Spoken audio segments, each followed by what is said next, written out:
Our next story is about a day of horror in Gaza. Yes, the horror continues.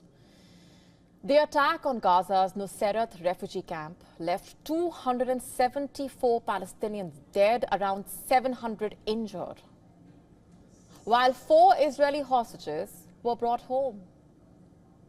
Meanwhile, in a big blow to Benjamin Netanyahu, Benny Gantz announced his resignation. What does that mean for the Israeli Prime Minister?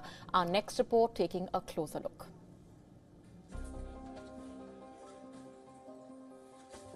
This is what Gaza's Nuseirat refugee camp looks like now. Following the massacre in which at least 274 Palestinians were killed. Several countries and international organizations have condemned the Israeli killing of Palestinians during the raid on the refugee camp. By the time the raid was over, 4 Israeli hostages had been brought home. For Israel, it was among the most successful operations of the 8-month war. For Palestinians, it was a day of horror. The Gaza Health Ministry said 274 Palestinians were killed and around 700 were wounded.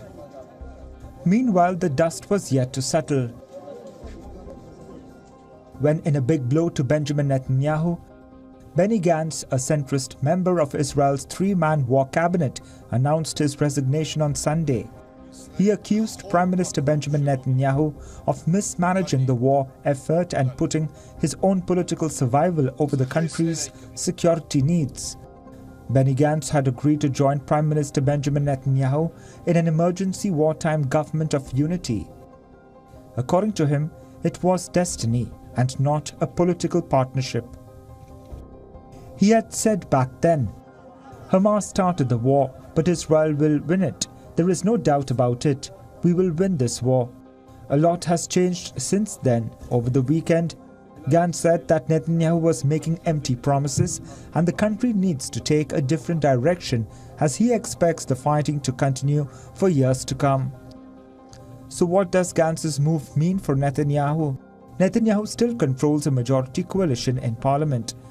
So while the move does not immediately pose a threat, it does have serious implications for him. The Israeli leader now becomes more heavily reliant on far-right allies who oppose the latest US-backed ceasefire proposals and want to press ahead with the war. Gantz had previously said he would leave the government by June 8th if Netanyahu did not formulate a new plan for post-war Gaza.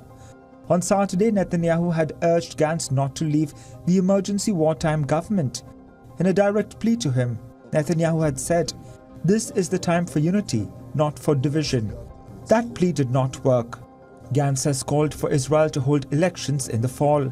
Not just that, he has encouraged the 3rd member of the war cabinet, Defense Minister Yoav Gallant, to do the right thing and resign from the government as well. Where do the things go from here? We will have to wait and watch. Bureau Report, WION, World is One.